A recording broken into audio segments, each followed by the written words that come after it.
Alors, le 25 mars, la France s'est abstenue de reconnaître que l'esclavage a été le plus grand crime commis contre l'humanité. La France a pris comme argument qu'on ne peut pas hiérarchiser les crimes.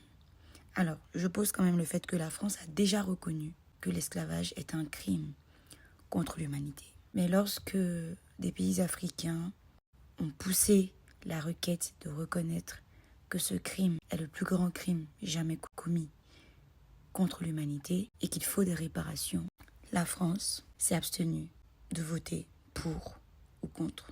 La France qui a été un leader dans la hiérarchisation des races. C'est comme ça qu'on disait. C'est-à-dire que la France qui valorisait la vie d'un homme blanc et qui réduisait en esclavage la vie d'un homme noir. La France qui disait que l'homme blanc est supérieur à l'homme noir. La France qui a construit des navires qui étaient dans le top 5 des pays qui transportaient des esclaves africains depuis le golfe de Guinée, le Bénin, le Sénégal, qui allaient, qui chassaient, qui pourchassaient, qui attachaient dans des conteneurs des hommes et des femmes pour les vendre ensuite lorsqu'ils étaient emmenés de l'autre côté. C'était pas la terre promise, c'était un enfer organisé pour des millions d'individus, des millions de Noirs. Cette même France qui a organisé plus tard, sous Louis XIV, il me semble, le Code noir pour encadrer la traite négrière, parce que, soi-disant, le terme esclave n'était plus bien présenté.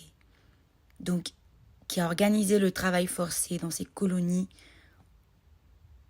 pour que des Noirs travaillent dans des champs de coton, des champs de sucre. Ces Noirs n'avaient plus d'identité. Lorsqu'ils étaient pris, on effaçait leur nom. Ils n'avaient plus le droit de parler leur langue. Ils n'avaient plus le droit de communiquer entre eux.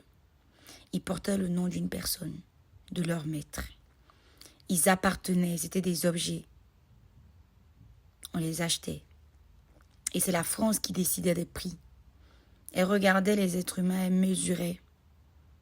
On mesure ta force, on estime ta longévité et on te fixe un prix.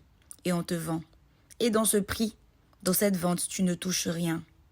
Tu as un maître, tu travailles pour lui. Et quand tu tombes, on ne te relève pas.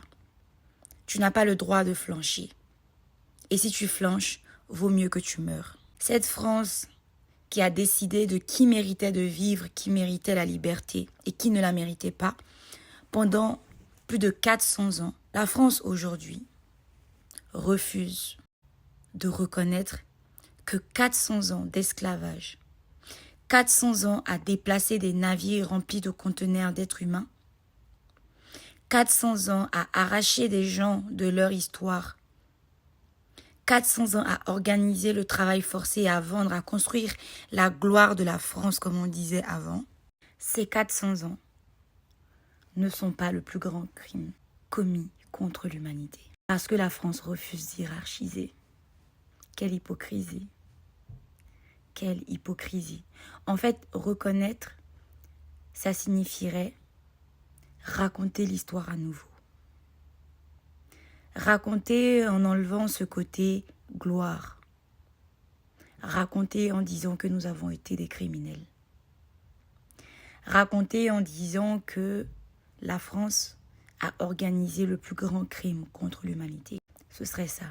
C'est cette histoire que la France ne veut pas raconter à ses enfants, à la nouvelle génération. Il fut un temps où l'Occident s'est réuni pour diviser les territoires africains. Et la France a pris le plus gros gâteau. Les pays du Golfe, l'Afrique de l'Ouest, là où il y avait la forêt, la mer, pour que ces navires puissent arriver et prendre le plus grand nombre d'esclaves pour les déporter dans ces colonies et les vendre à ses alliés de l'époque, à d'autres puissances, le Portugal, les États-Unis, le Royaume-Uni. Il fut un temps où c'était la France qui s'est réunie avec d'autres pays pour organiser ce crime-là. Et aujourd'hui, alors que les pays africains participent, et que la France se réunit à nouveau. Et il faut qu'elle porte sa voix comme elle l'a toujours portée quand c'était le moment de vendre les esclaves. Elle décide de se taire, de voter blanc, de dire que non, je ne peux pas le dire. C'est hypocrite. Et en fait, quand on regarde de plus près, vu qu'elle a contribué à d'autres crimes, elle ne peut pas dire non, ce crime-là est plus grave que l'autre. Ce qui est noble sur papier, parce qu'une vie n'est pas meilleure que l'autre. Mais à l'époque, les vies étaient meilleures. Et pourquoi aujourd'hui, elle refuse? Parce que ces pays qui ont été annihilés, ces pays qui ont été esclavagisés, aujourd'hui ont droit à la parole. Et peuvent dire non, peuvent dire tu as tort. Donc par peur qu'on lui dise tu as tort, ou tu as raison, peut-être, préfère se taire. La France s'est tue. Waouh.